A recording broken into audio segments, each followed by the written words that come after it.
Welcome back. We will begin the second session of this workshop. Professor Zisk, thank you. Okay, I think I'll move over to the computer here, where I can get a little bit more things going on here. Can you see this here? Perhaps not as clearly as I would like. I don't think I printed this out. But what I'd like to do is, you have handouts of these manuscripts and stuff. So we can take a look at that a little bit.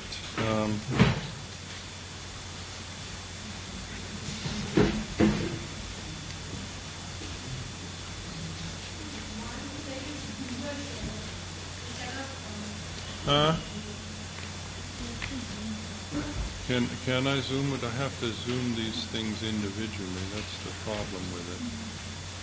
Because these are side by side, you see.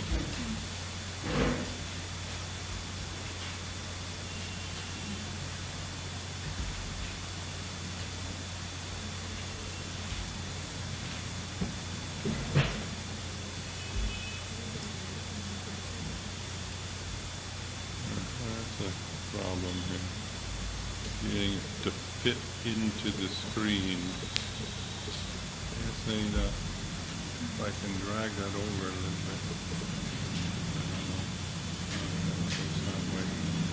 bit. Okay, let's just work with that.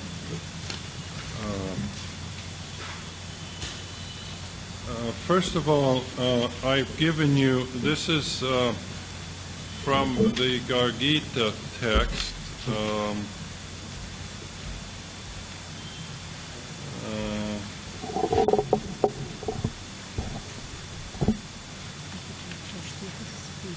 Into the microphone, yeah, okay. I'll do my best.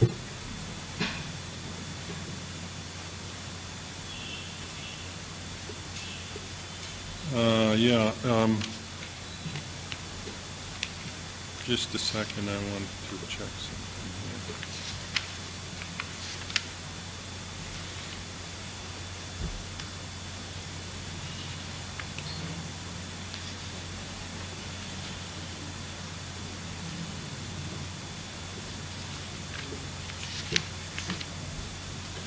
Okay, if you take out, there is a printed text here, which is the version from Bhattotpala's commentary, right? This one here looks like this. Yeah, this is from Bhattotpala's commentary. So he's quoting Garga, as you can see here. And then there is this manuscript version, the BH manuscript here, and then the R manuscript, and then it follows in suit the C manuscript, and then the D manuscript. So if we take a look at what Utpala, you on the left-hand side, reads, he reads Chatur Dasha Samo Dvandvash Chatuhu Krishna Chatuhu Samaha Dasha Padmo Dasha Brihat Trishukala Shashyate Naraha. So a man with 14 equal pairs, 4 black, 4 even, 10 lotus-like, 10 that are large, 3 that are white, is praised. Shashyate. That's what he reads. Now, if we go and look at manuscript BH, this is the group BHR, which I consider to be the most authentic. And if you go down to, on the first page, number 1, second line from the bottom, right? I've marked it out there. And you read what's there, Chaturdasha Sama Dvanvash Chatuhu Samaha. Chatuha Samaha. Dasha Padmo Dasha Vrihan Dvi Shuklaha Shashyate Nara. Clearly, this is not very good Sanskrit. Then we look at the R reading, which is a clear Nagari, but identical to this one. Chaturdasha Sama Dvanvash Chatuhu Samaha. This one here. The R, manuscript R, right? Which is next in line. Do you have it there? Yeah, right. And the fifth line down where I've marked it. Yeah, that's it. Chaturdasha Sama Dvanvash Chatuhu Samaha. Dasha Padmo, Dasha Vrihan, double danda, Dvishuklaha, Shashyate Naraha. Here he puts the Visarga in, whereas the previous one doesn't have it. You see it there? Here. That's it, you have it.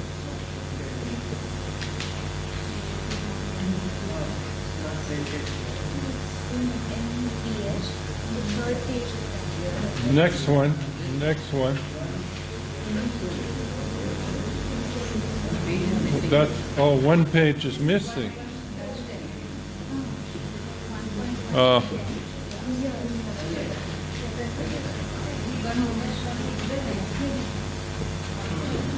Anyway, I have it kind of transliterated up there for you.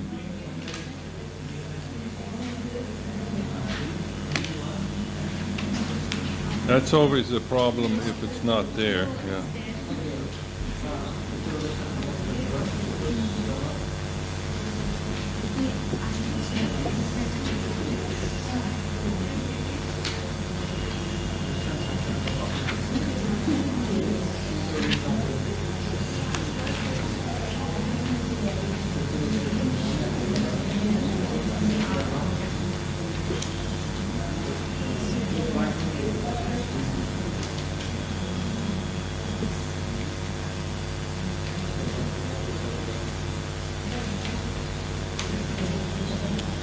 Okay, now let's go to Manuscript C, which should be the next one.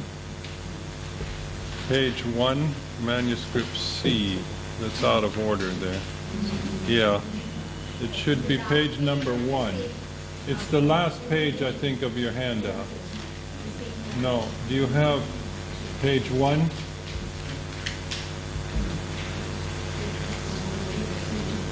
Yeah, page 1 of Manuscript C. Then the second line from the bottom.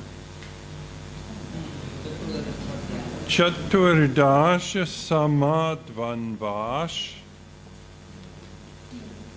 Chatur Krishna Krishnash Chatur Samaha. Then it looks like Dashya Padmo, Dasha, and then something is difficult to make out here. Dasha, what? Chohi or something, I can't make that out. Somebody could make that out? Huh? Dasha, something Ohi, right? Ohi, yeah. Dasha, Kohi, could be Kohi. I have Dohi as a possibility. I don't know. D-D-O-He. It's difficult to see. Yeah. Vish. Then we have Vishuklaha, and it's very blurred there. Shashyate Naraha. It's the best I could make out from that.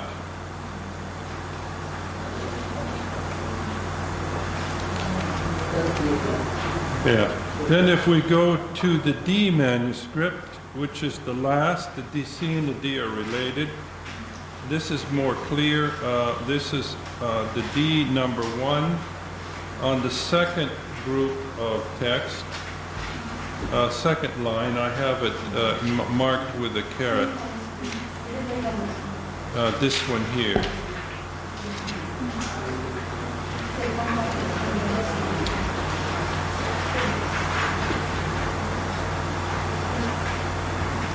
Again, we have Chatur Dasho, it looks like to me, maybe.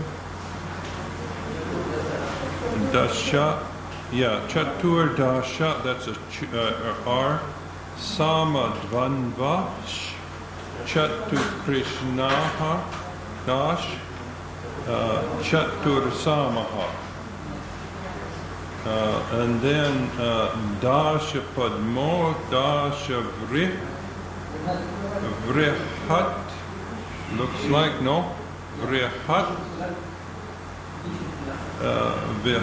Vishuklaha, Shashyatena.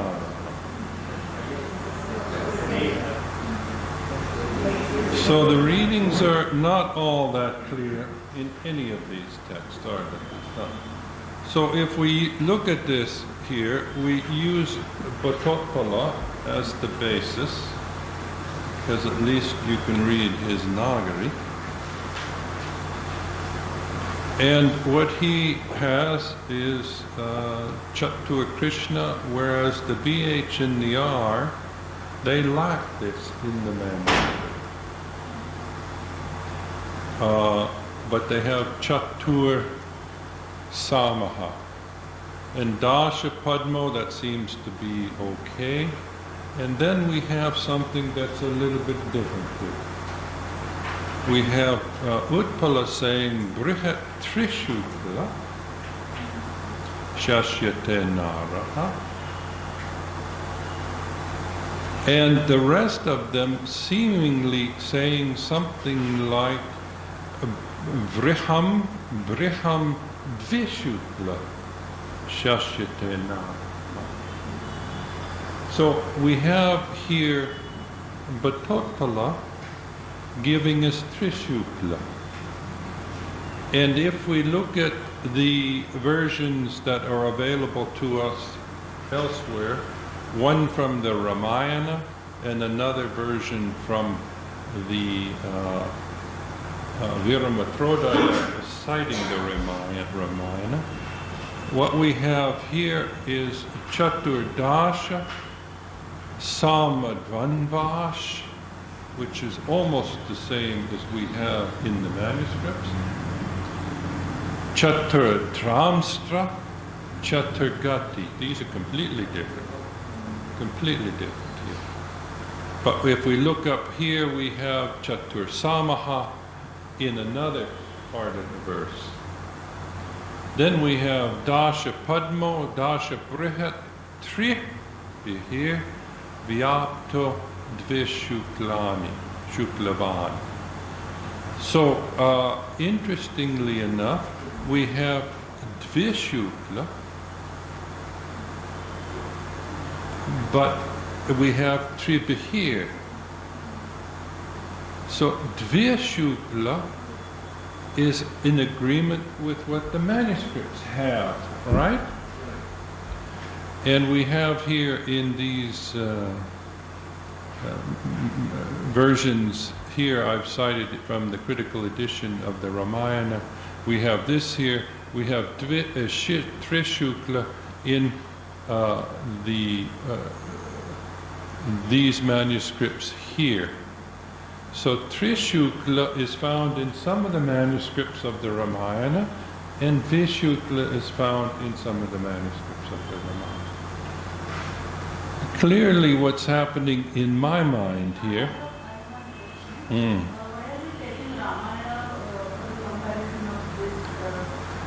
because that's the only version we have outside of the manuscripts.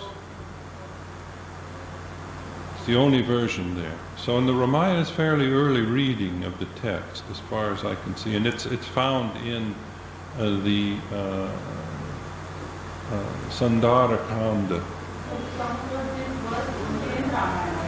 This particular version of the verse, only in the Ramayana, as far as I could find it. And what we have here is not an exact version either. Parts of it are there.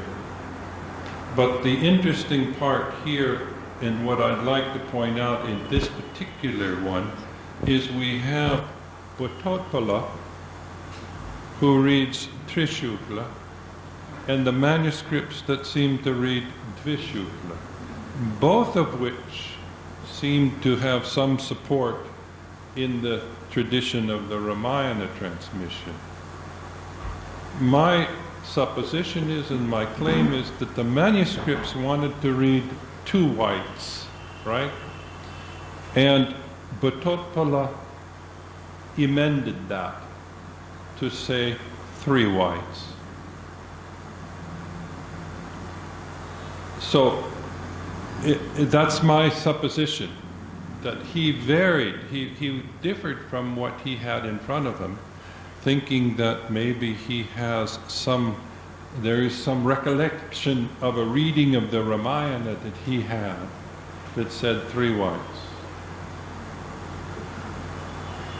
So this is one example of a later commentary, a scholastic tradition tampering with the text, editing the text as he went along to fit his idea of what it should be.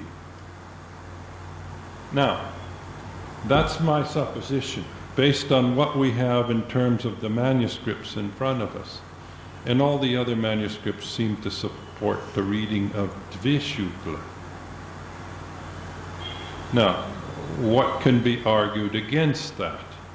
Well, the manuscript that Utpala had in front of him said Trishukla, and we don't have that manuscript here with us, so we don't know. Or another thing that could be a problem, that this is an edited text of the Bhattotpala's commentary. So maybe the editor of the text read it the way he understood it too. I compared that to the 2 manuscripts from Bori, and all of them read Trishukla. So probably that was the manuscript reading from which this text was based.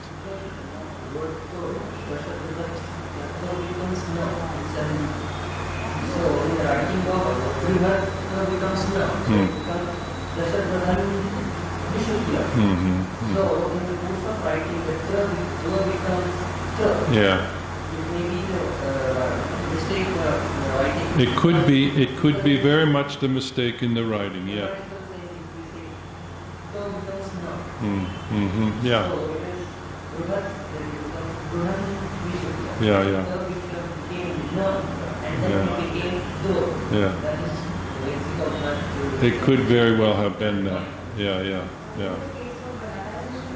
Sorry? This is the Banaras edition, yeah. That's the only edition we have. It's the one edition which is which we consider to be the Vulgate. But I have found elsewhere, going through this with a class 2 years ago, that the Banaras edition of Bhattotpala varies considerably from the manuscripts that come from here. So we don't really know this edition, the whole edition of Bhattotpala's commentary needs to be done again.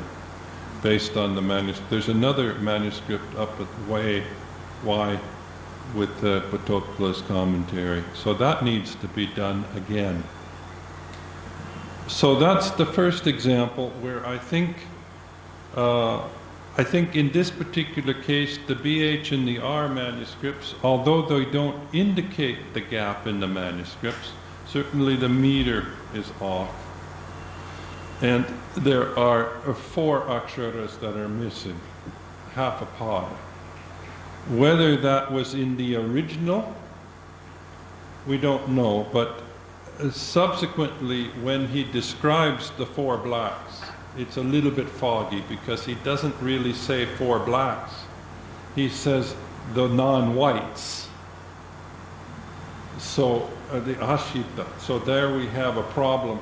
Is this really what he's saying? Is it a case that this is missing, or did the exemplar from which that was taken, did it not have it and representative of a more authentic version? This we don't really know. But clearly these 2 are missing. If we go to the next verse, here we have some interesting things going on as well.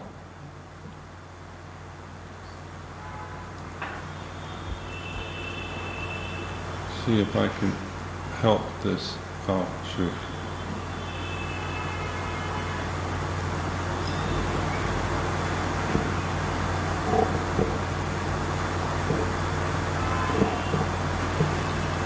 No, I got myself all mixed up here. How does this backspace go here? What I want to do is bring it down there so it's a little bit more even. Okay.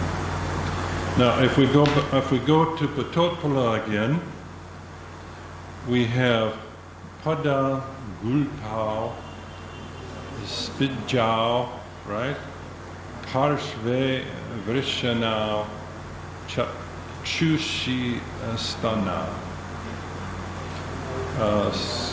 Skandashtao, Vamshane, Jange Hastao, Vaharvams Sakao Tatao. This is again Patotpala's reading.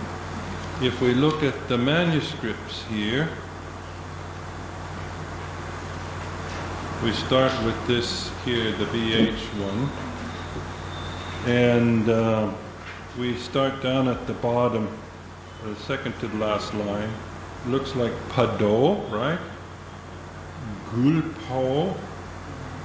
Then here's something, it looks like Smilao, right? Smilao. S-M-I-L-A-U. Smilao. Heaven's sakes, what that could be, no? Karnao. Karnao. Vishabao. Chakshushi. Stana. Kanaish to. Kanaish to. Savapani, Savitpani, Jagge Hastao,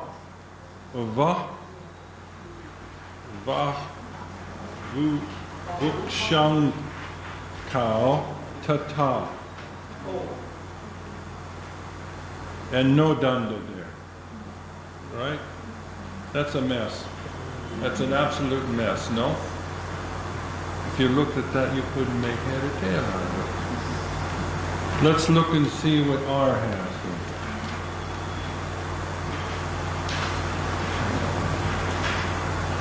R has here Pada Gupao, Smilao. Again, Smilao.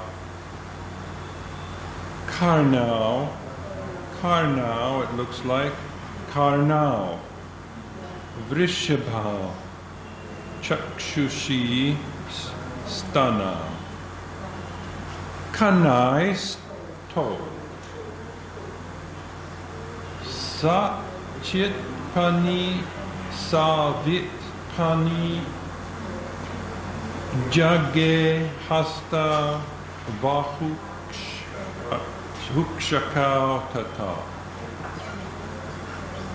Not much better there. No danda, no danda. Then if we go to the next one, the C reading, does this do anything for us?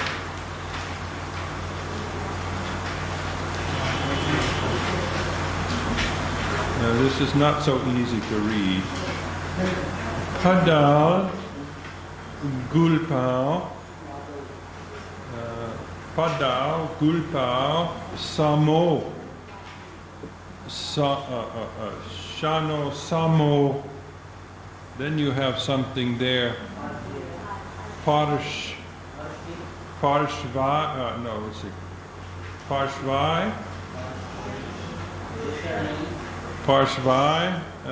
Vrishanai, Chakshushi, then that looks like an S, doesn't it?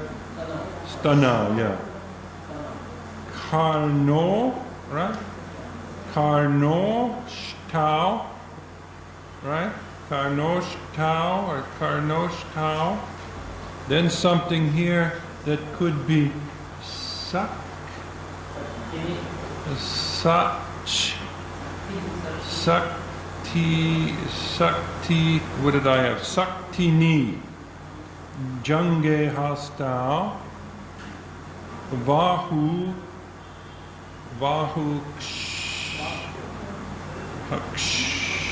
Shakshutakao, Tata, yeah.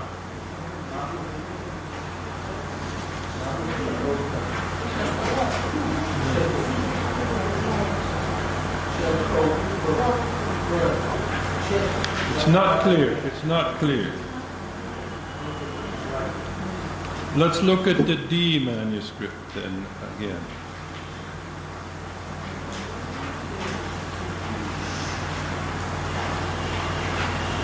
The D has a danda there, the third line down on the second group.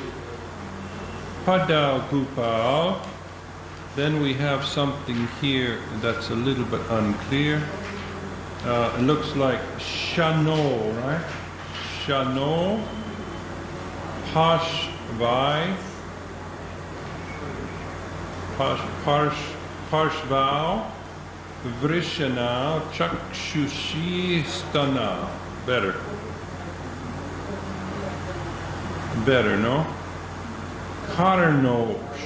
Karnosh tau, right? Then something like looks like Saktini,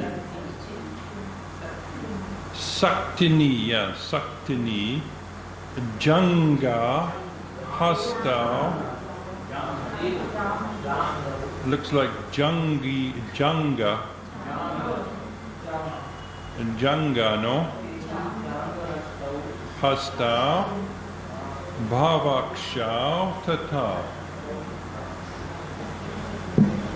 So if we look at just the manuscripts and we compare it on the chart here to Utpala, Spidjao looks to be the correct reading. But then what we have in the manuscripts, we have Smilnau or Smilao. What could be going on here? Could this be a kind of orthographic misunderstanding? SM should be SPH, and I and L get mixed up. So you have something in the BH and R that is like Smilau or Smilnau. Could that be the case here? Because these words don't exist. But then we have in the D and C reading as Shano, Samo,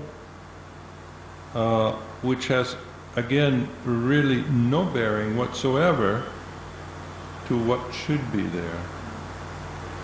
So what is that suggesting to you about this transmission?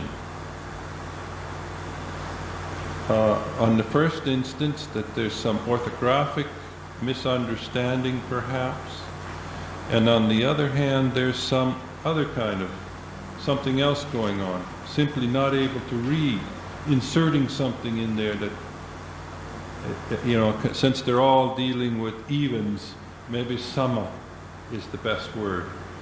And it takes up the number of aksharas and it has the right meter.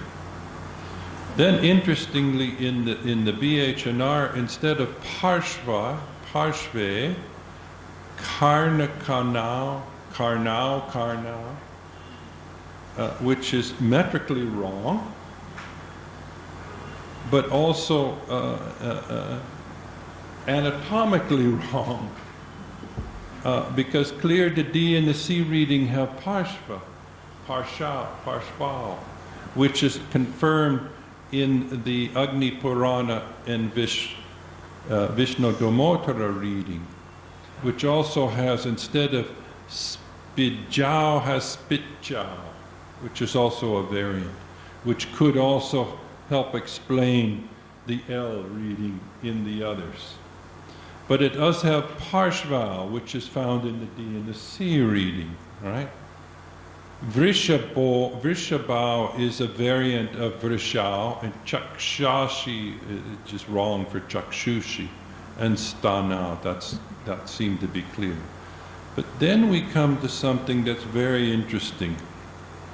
We have the reading of Utpala that says skandaushta, the shoulders and the lips.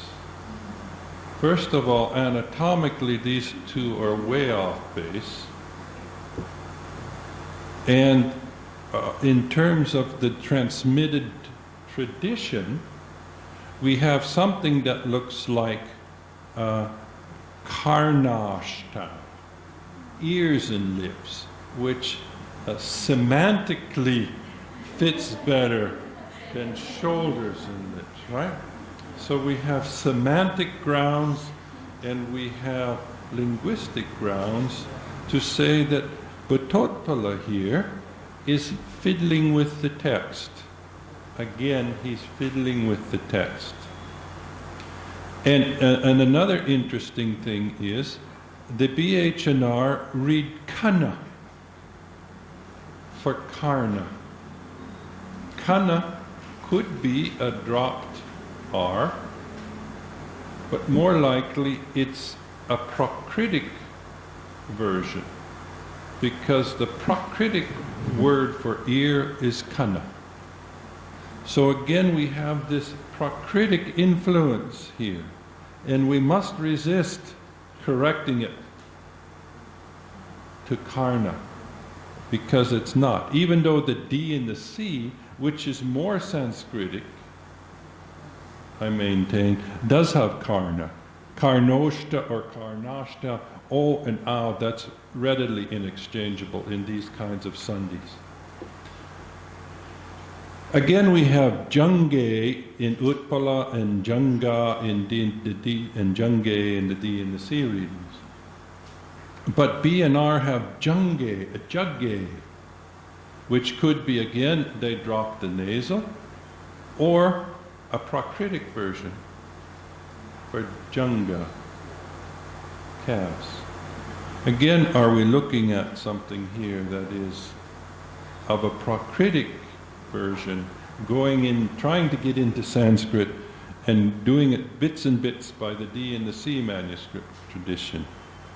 Here we have, interestingly, in the later Puranic versions, we have Parshva, which is confirmed here, and Karnashtau, which is clearly the reading we want in Pada C.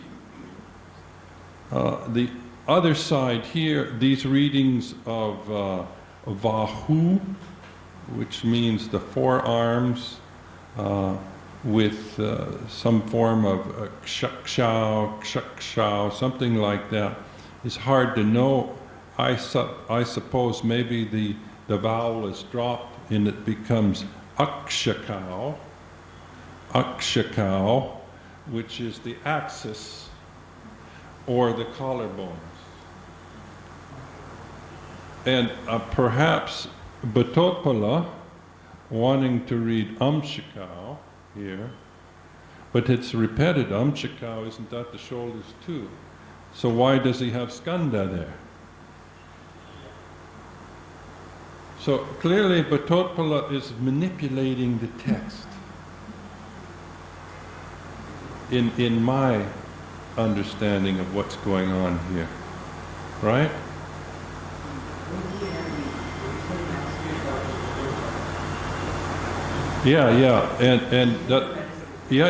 But what I'm saying is this here, Skandashtau, is found, that reading is found in the two manuscripts from Bori as well as in the Vulgate.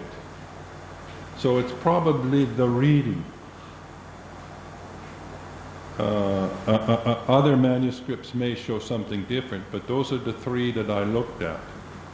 This Vulgate from Benares and two manuscripts from Bori that have Bhatopala's commentary. And they all read Skandashtau. Again, I'm saying something's going on here with Bhatopala. Maybe he couldn't make out this Kandishto. He saw that and said, this doesn't make sense, so I have to do something. I don't know. I mean, these are things that come in your mind when you have these readings and you say, well, what really is going on here with these texts? Kana, you see, is a Prakritic word.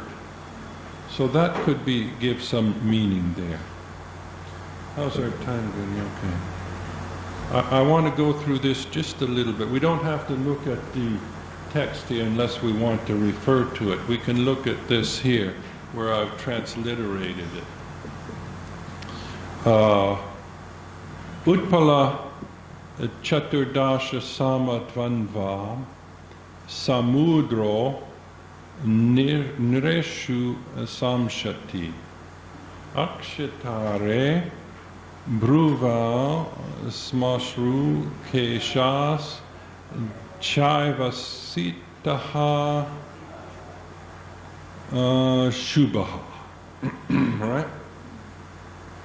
Basically, most of the texts are in agreement, except where we get to this word Nrishu, which Bhatopala has, and what we have in the manuscripts looks like here, Chishu. Chishu in D&C has Trishtu Trishu. You can verify if you want to look at it there. Now what's going on here? Again, are we talking about some orthographic mistake? The chi instead of the nre. If you look at nre and the chi, well, not the chi, because you have the I. But the C and the nre could be certainly a mistake. Or trish, which is, again, you have the E, the I there, which requires another kind of character than the re. So it's not clearly, but it could be the C-I combination was an orthographic mistake for the N-re here. Again, you're dealing with both an orthographic mistake and perhaps a Prakritic understanding, an underlayer of Prakritic words and orthography and, different languages trying to come together. And this is the result. If you were not to have Bhatopala, you'd have a real hard time understanding what this text is really saying. But because you have something to go by and you have Puranic versions, you can begin to reconstruct what is going on in this early textual version. Interesting here, we have a little bit of changing. We have in Bhatotpala Chaivastaha Shubhaha. In the two other ones we have Chaiva Shubhashitaha, and then Chaivas or Shita Subhaha, which is close to what we have in Bhatotpala. So the C and the D seem to be, Bhatotpala's readings seem to follow more closely the C and the D readings than the B and the R readings. Here we have a transformation of words. The meaning is the same, basically. Although the meaning is not the same, actually, because Chaivas Sitaha Subaha means the non-white are auspicious. But in the other ones, you have Ashubha Asita, the non-whites are non-auspicious. So that is a problem in terms of the correspondence between the protasis and the apodosis.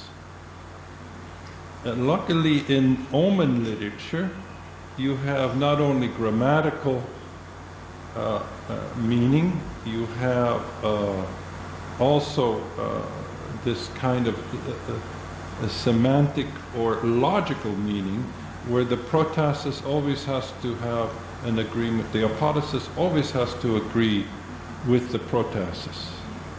You cannot have non-whites, four non-whites, and be inauspicious. It's a disagreement between the protasis and the apodosis. So the reading clearly has to be what Utpala has, and there's a mistake in the B and the R readings. Otherwise, it doesn't fit logic. The logical sequence isn't there. And here, what we have in the other readings is very similar. Krishnaha is there in place of Asita, right? Where we found before. Again, the Asita and the Krishna, remember the B and the R didn't have Krishna in the first verse. They have Asita, the non-whites, which are the Krishnas, the blacks. So the Puranic versions do have Krishna, but it could raise the question as to why it's missing perhaps in the earlier one. Okay, if we go down here, we still have some time. Any questions now as we go along here? What you decide when it is a hapax legomenon? Yeah, I tend to try to avoid that because we have Puranic versions, which means that the reading occurs elsewhere. Unless perhaps it's Prakritic, we don't know. Do you see examples of that here? No, I don't know. I don't know. What I suggest that in case you meet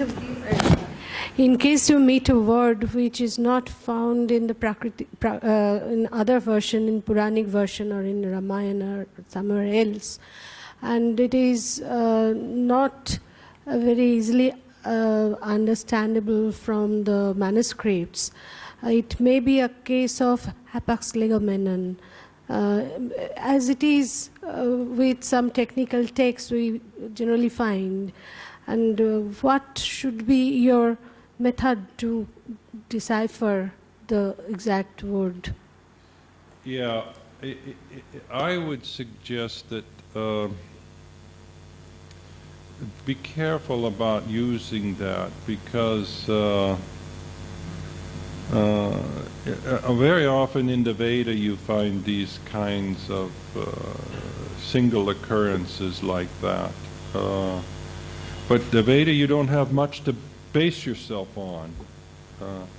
But in the later literature you have other versions, like here you have Puranic versions, you have different texts that may have the reading in it. Or it may be maybe not a hapak so much as a corruption.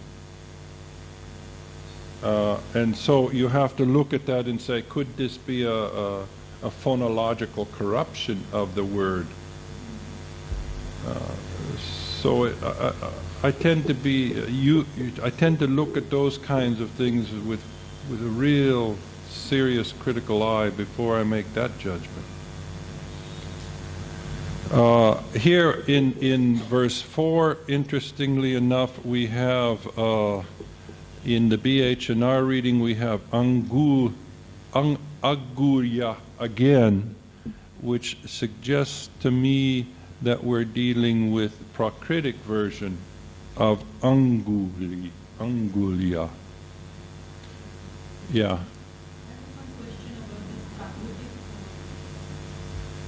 Yeah.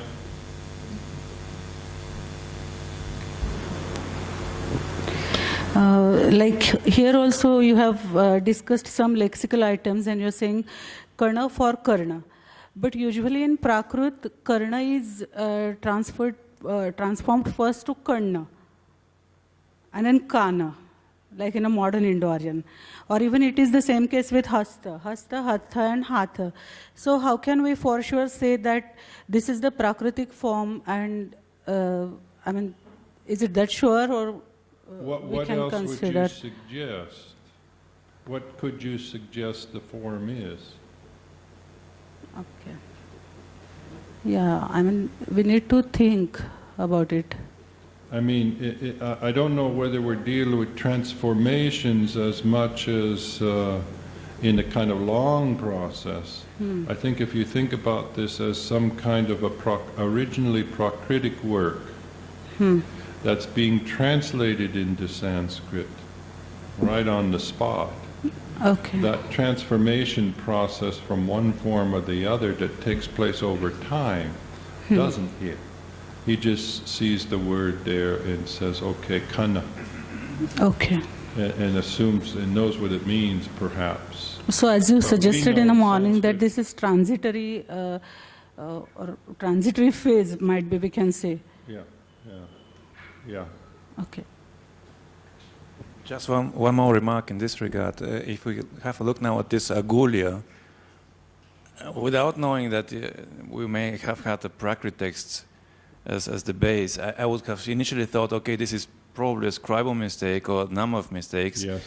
They probably wrote it with the Anusvara, Angulya, so the Anusvara was lost, and in the same way the diacritic of the Okara was lost.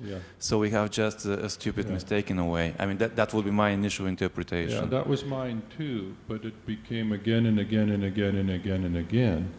Sometimes they would write it, sometimes they wouldn't, but in these texts itself, there were many, many examples of this, like karna and kana. Kana, kana, kana. Did they drop the R? Was that a stupid mistake? Or was it the actual Prakritic word? So it raises questions. I don't have a definite answer here. I just notice that it seems to be more than a stupid mistake. You can say like this, for example, because for example, you are talking about Ghatotpala. He has written just before some 200 or 300 years ago, and the next person who is just writing the manuscript, it may be the case that the person who is just copying the thing, he may not have knowledge of Sanskrit. Yeah. And many times it happened because we are working with one manuscript of that Kundarnava, where there are various mistakes like this, as you are saying, stupid mistakes, because it seems that the person who is writing, he must be in hurry, or some problem or whatever the thing is. We cannot talk about the reasons, but he may not have the knowledge of grammar, Sanskrit grammar, the phonetics and the thing. That is why just we discussed that ta becomes la and that, you know, sandhi and, you know, all these kind of things. So that may be the case that the person who is writing may have committed mistakes. Yeah, I agree with you. All these things came through my mind too. That I wanted to see this as a stupid mistake, so he really meant angulya. So, but then I began to see that this is maybe not the case. Maybe he's looking at a text that is not correct to begin with, right? His exemplar had angulya. So if his exemplar had angulya, are we to assume that that exemplar is wrong? And then correct it because both the exemplar and the one we have, the manuscript, both have that in it? Or are we to assume maybe that this is a transitional text from a Prakritic to a Sanskritic, as we find with the Yavana Jatika, another Jyotish Shastra text from this time period? Could this be another example of that? These are things I'm just suggesting. Rather than jump, the tendency is to say, this is a stupid mistake, the scribe didn't know anything, he was an ignorant fool, he meant this. This is why I say, wait a minute, let's not jump to those conclusions so hastily. That's my word of the day. Let's not jump to those conclusions so hastily. Now, if we look again in Pada C and Pada D here, Bhattotpala has Sad Aishvarya. But the manuscripts read Man Aishvarya, all right? This is a very interesting problematic here. In terms of the readings from the Puranas, little can help us in a way here. But this Sad Aishvarya, truth or something, truth and sovereignty, these are the four.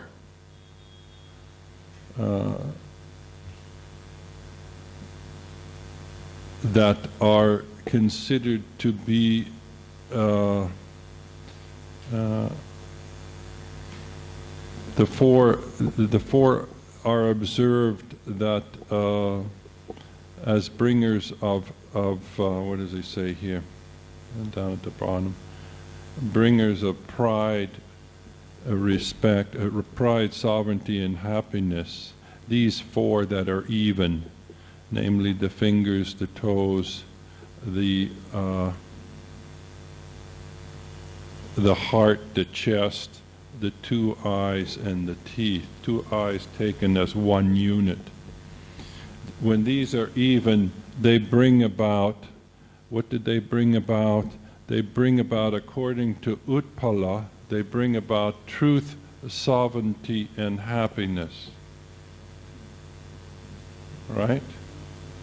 Very Brahmanic, no? Truth, sovereignty, and honest and happiness. But the manuscripts say mana, pride, sovereignty, and happiness. One is addressed to a Brahmin, the other is addressed to a Kshatriya. No? So Bhattotpala, in his good Brahmanic mind, altered the text.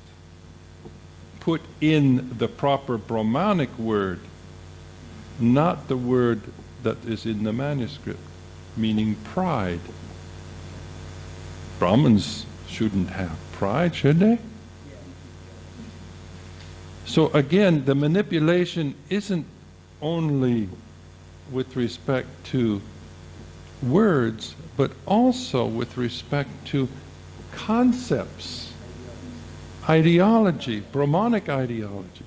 Sattva is certainly more Brahmanic than is Mana. Mana is Kshatriya. This is a Kshatriya text here, not a Brahmanic text. And he's making it a Brahmanic text. He's manipulating the text.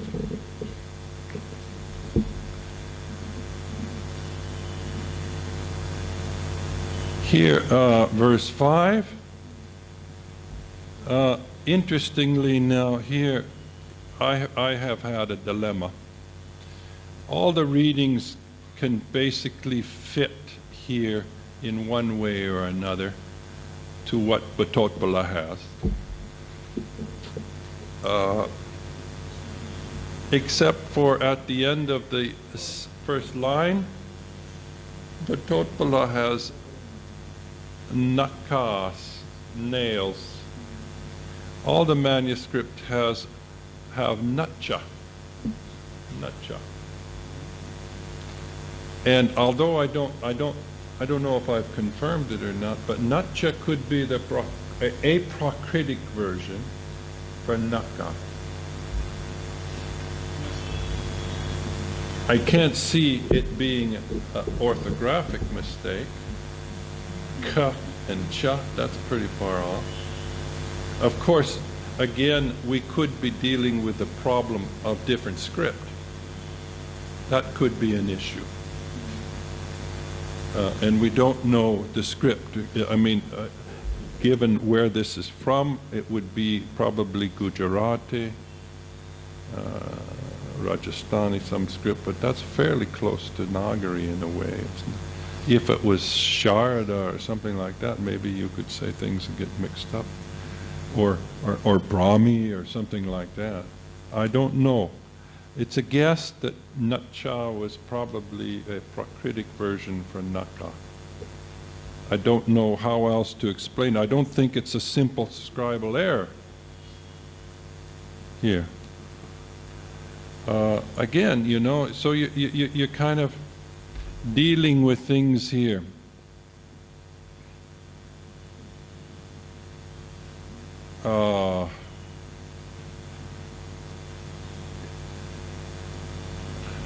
Here in the verse 6, we go along and it's pretty good until we get to the last word in the third pada. Utpala, Bhattotpala has Prishtam, which we find interestingly here in the Agni Purana and Vishnu Dumotra Purana. But all of the manuscripts read Chaiva.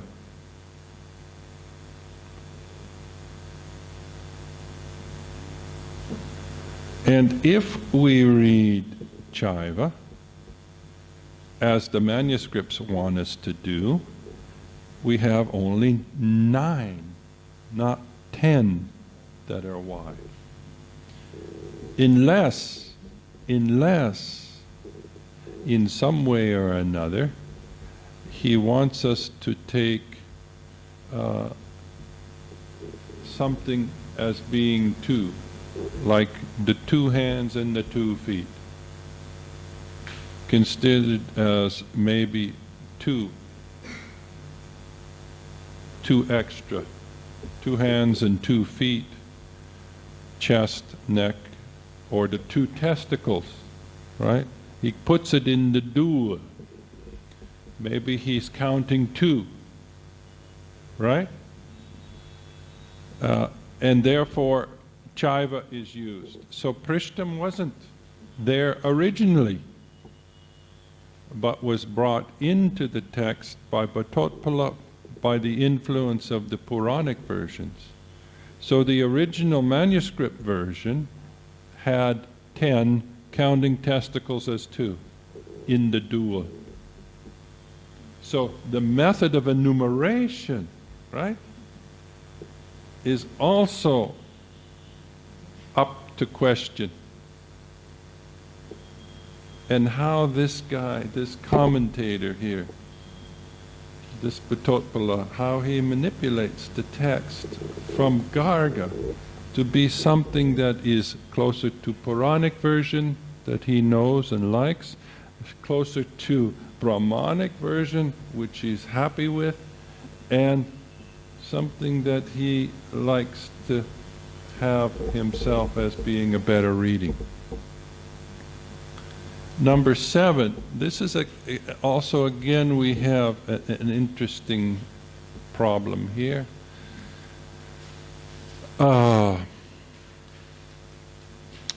Most of it's okay except for in Pada B, we have Chal, Cha, Litaha in Utpala, and all the rest read Chasita and white. The eyes, eyes without the pupils, the teeth, and the teeth are auspicious white.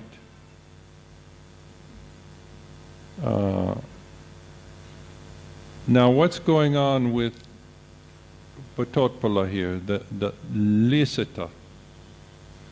Interesting here, I thought, okay, this is clearly a typographical error in the text.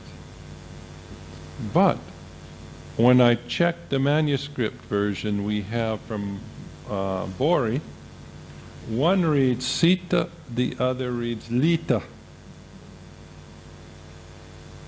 So now we're in a bind. What do? We have a manuscript version that agrees with the printed version, and one manuscript version that doesn't agree with the printed version. Lita, what does Lita mean? It has something to do with unstable, instability.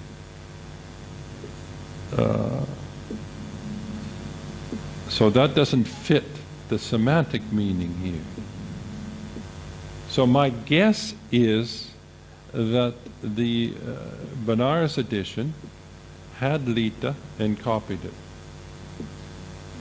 It isn't an error in the printed edition, because there is in fact a manuscript version that has Lita, and the L, you know, if you bring another line down there, you have Sita.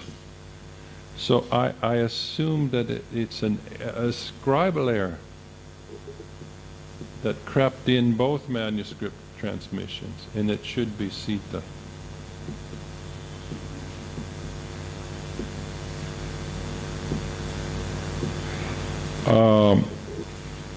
I think for sake of style, Bhattotpala in Pada C had 8-touch cha, where the manuscripts have avam 2, which is a little bit more clumsy. So it's better Sanskrit. Make it better Sanskrit. Yeah.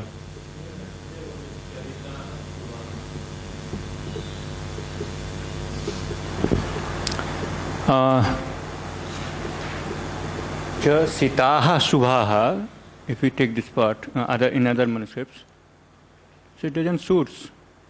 Sita? Sitaha Subhaha. Yeah. Why? Yeah, Sitaha Subhaha. Here, yeah. I agree. I thought this. But here, Smasu Kesa Shaiv Asitaha Subhaha. In the previous, he said Asitaha Subhaha. Sorry, Asitaha Subhaha. In the third verse, Asitaha Subhaha. Which one is that? No, third verse. Third verse, yeah. Shmasru Kesha Shaiva Ashitaha Subhaha. Yeah, so there he's talking about the blacks. Yeah, Ashitaha Subhaha, and here it is Sitaha Subhaha. Yeah, right. So it doesn't suits. Krishnaha Subhaha, and again Asitaha Subhaha, and again there is no Sitaha Subhaha. It is. How doesn't it suit? To use the same word to mean white and black? The one in the negative, one in the positive? No, no.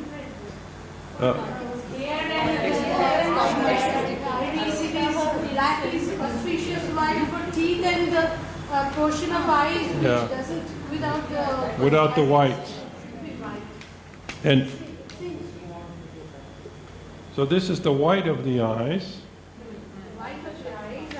and the teeth. These whites are auspicious. Right. Otherwise, if it is taken as Chalita, Dashanam Chalita, then shaking teeth are. That would be inauspicious. The teeth that fall out, no? Yeah. So that doesn't work. Blind eyes and shaking teeth. Yeah.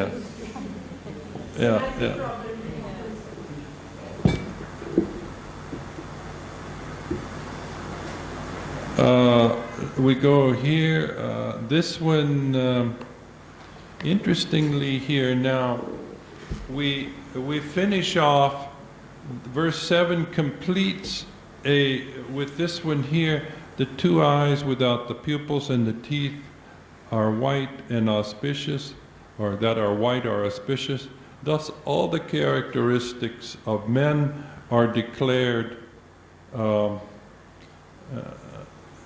Let's see, how did we do the rough translation? Yeah, all the characteristics of men are declared, and then I put a note here in B. C. Letaha is also found in manuscript B1, but B2 has Sitaha, which is the correct reading. So these are all the characteristics of man. So these first 7 verses complete one system of lakshana. Then he goes on to another system of lakshana in verse 8, in which we have more Puranic versions, as we see on the right-hand side. One is a Samudrika, one is Skanda Purana, Brihat Samhita, Garuda Purana, and Bhavishya Purana. They're grouped in terms of where the similarities of readings come from. One is based on a Samudrika text. The second is based on Brihat Samhita. And we have much more information to use when we look at our readings here. Just in verse 8, most of the readings can be explained pretty well. Perhaps D's reading, Pacha, could be another one of these Prakritic forms for Pancha, or it could be a dropped Anusvar. Because C has Pancha, indicates maybe it's a mistake. But here in D again, what we have is T for Tri. Could this be a hangover from a Prakritic reading? Because T is definitely Prakritic, Tri is Sanskritic. Again, I suggest, and this is irregular, some of it's regular, some of it's irregular. The more grammatical mistakes tend to be regular, the more lexical readings tend to be irregular. So I don't really know whether we can base the Prakritic argument on lexicon, but we can certainly base it on grammatical mistakes, which we also find in Buddhist hybrid Sanskrit. Things like the wrong use of the gerund and these kinds of things, double sandhis to accommodate meter. This is all something that is very, very common in the text, and exemplary of some Prakritic Buddhist hybrid kinds of text. But the lexical items are still iffy. But I put them out there for the sake of suggestion. Here in verse 9, we have a pretty standardized reading. Utpala, for the sake of his own, I think his own little bit Sanskrit, he puts chapi for chaiva. That's very common. That's very inexchangeable there. That's exchangeable very easily there. And then we have chaiva up here in the Samudra reading, which seems to confirm that chaiva probably was the more correct reading, the more authentic reading.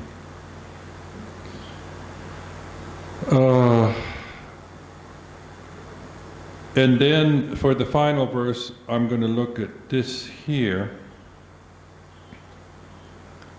which is a little bit of a problematic thing. Utpala goes on, has hrashva, short, janga, and then pujite as his verb form. And then down here, what we have is the BH and the R readings, they're missing here.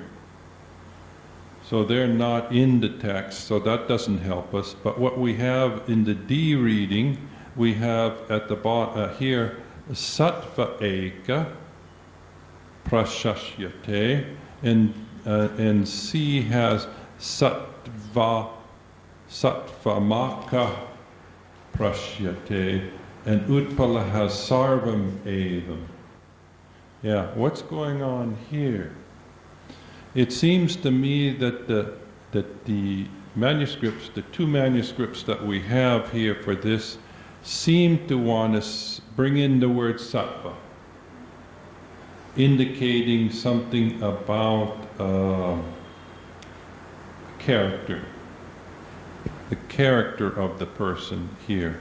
But Bhattotpala doesn't want to say that. The neck, the generative organ, the buttocks, the two calves are honored as the short. Thus, all characteristics mentioned as short are praised among others, is what he seems to say. Everyone is praised among the others, all the others. But this reading here, if we take the reading sattva makaha, something about having the nature of goodness, right? Thus, all those having the nature of goodness, or sattva, is praised. That seems to be what the manuscripts are driving at here, whereas Bhattotpala probably couldn't make head or tail of it, and read for sattvam, he read sarvam, and for ekam, ekaha in this reading here, he may have read evam.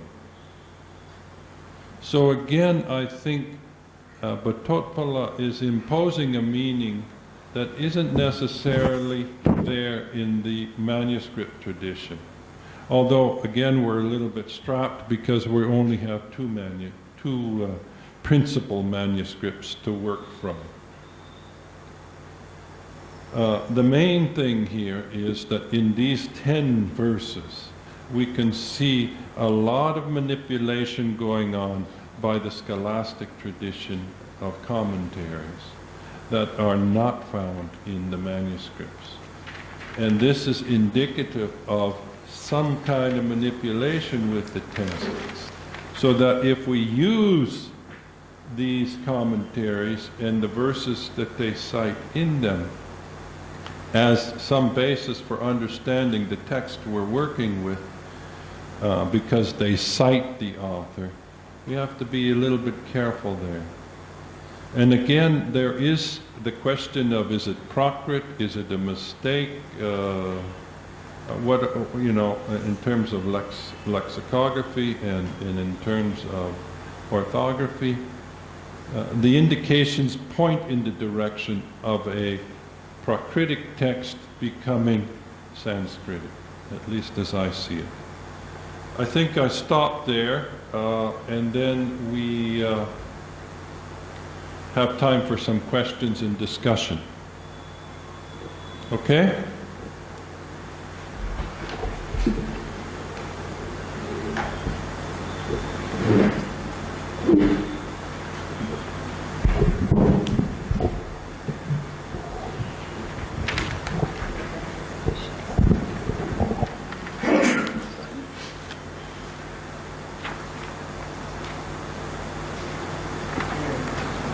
No? Yeah. Yeah. The question which I had during the first session, I will take it now. Let's go back to that. Thanks. If one has selected amongst the available manuscripts correct or more grammatically and or maybe older manuscript as one as a basis for his study, but if it conflicts, if one reading conflicts with the reading which is there in most of the manuscripts, so what would be your choice of reading in such a case?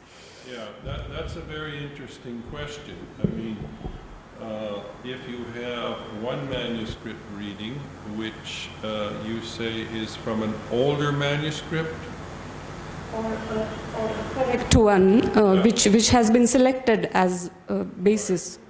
because older and correct don't necessarily go hand in hand.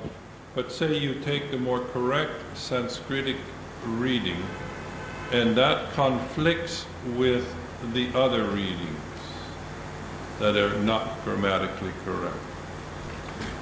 This is exactly the problematic we have here. Do we assume that the reading is the correct reading, or do we assume that it was a non-correct reading that was corrected by a copyist who may have been a Brahmin who knew his Sanskrit? Just as all of us here, when we see an incorrect reading, we want to correct it. It can't be that. We have to correct that. And we have to assume that that's the tendency of the tradition. So therefore, I would be very careful in choosing the correct reading as the authentic reading. I would first of all like to examine more of the manuscript to see if this is a general tendency, whereby I would propose maybe that manuscript was one that was corrected. It had been edited from the other readings. So already you have editorial process going on in the manuscripts. Especially if it's one and the rest of them have the more incorrect reading. I would assume that the more incorrect reading was the authentic reading, and the correct reading was corrected by the copyist along the way. Just like you and you and you and me and everybody wants to correct. So the copyist correct. This can't be right, he meant this. And there he goes. He didn't footnote it and say, no, this is the original, but I corrected. That's not part of the tradition.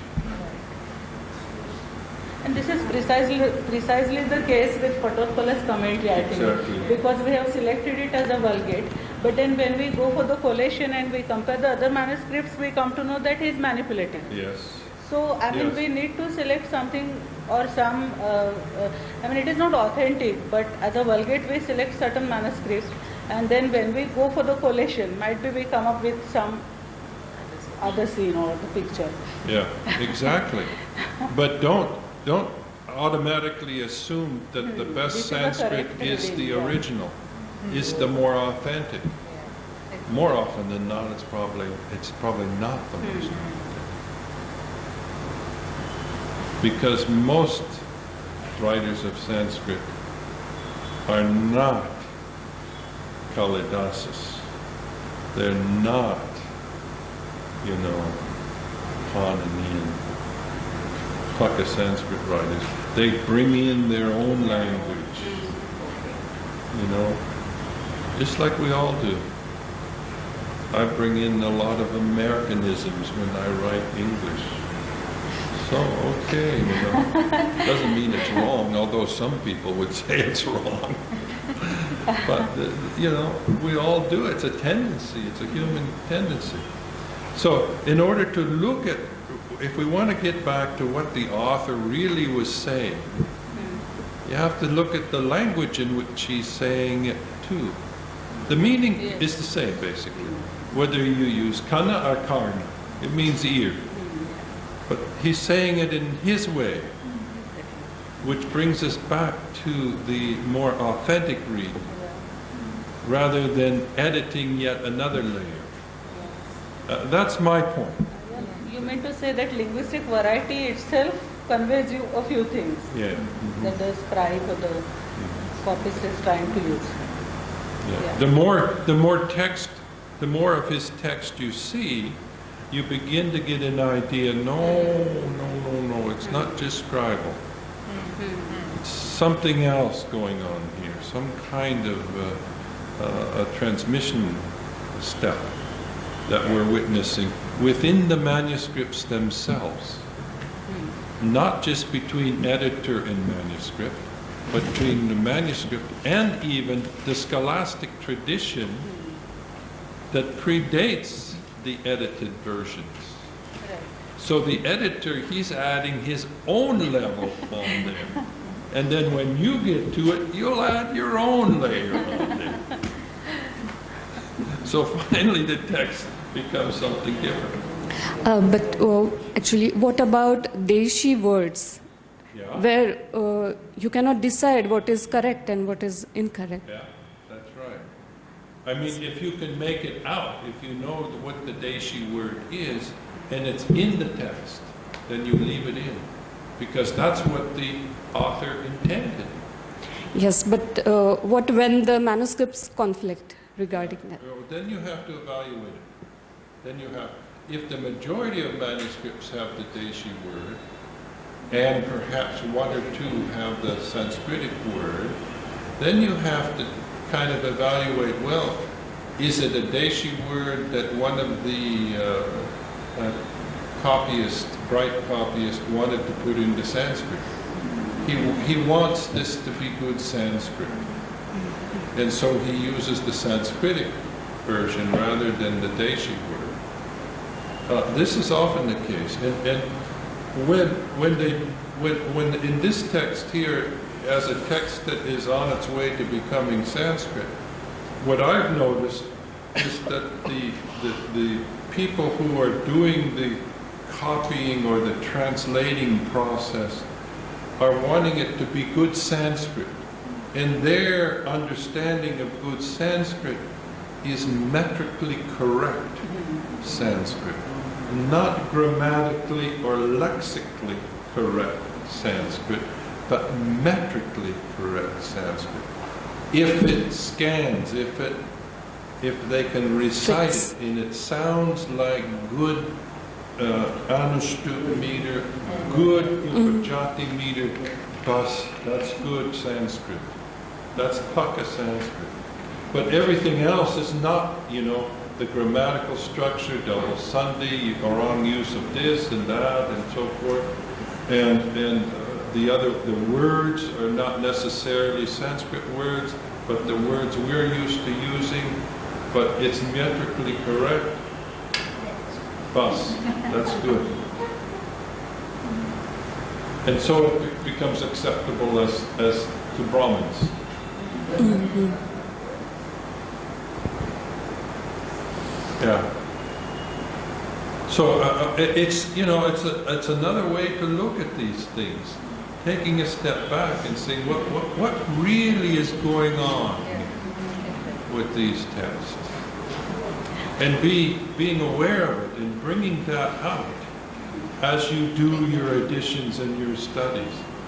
We want to get what's really the author here? Where is he coming from? What is he doing? What's his knowledge base? How do we understand it? And we find out that it's multi-level, multi-dimensional. It comes from different layers of society, different influences, and so forth, which makes it all the more interesting and all the more valuable because of that. Okay, thank you. Yeah. Thank you, Professor Zisk. And actually, I have remarked many a times that Professor Zisk has a style of making precise or quotable remarks, such as in the morning, as he said, the goal is to state in between versions. Or just now he said, taking a step back and looking at the things. Actually, this has very good impact on scholars and researchers. Actually, he doesn't know that way back in 2 years back, means 2014, he had just passed a remark regarding Bueller, and which affected my entire thinking about Bueller, and it actually reflected in my thesis. And so I thank you very much. And of course, on behalf of the Institute and the IGNCA and all the participants, I extend my feeling of gratitude towards you. Thank you so much. It was really a pleasure listening to you. Thank you, sir. Now we will break here for lunch, which is arranged downstairs, and we will be back here after 1 hour, that is at 2:15 exactly. Thank you.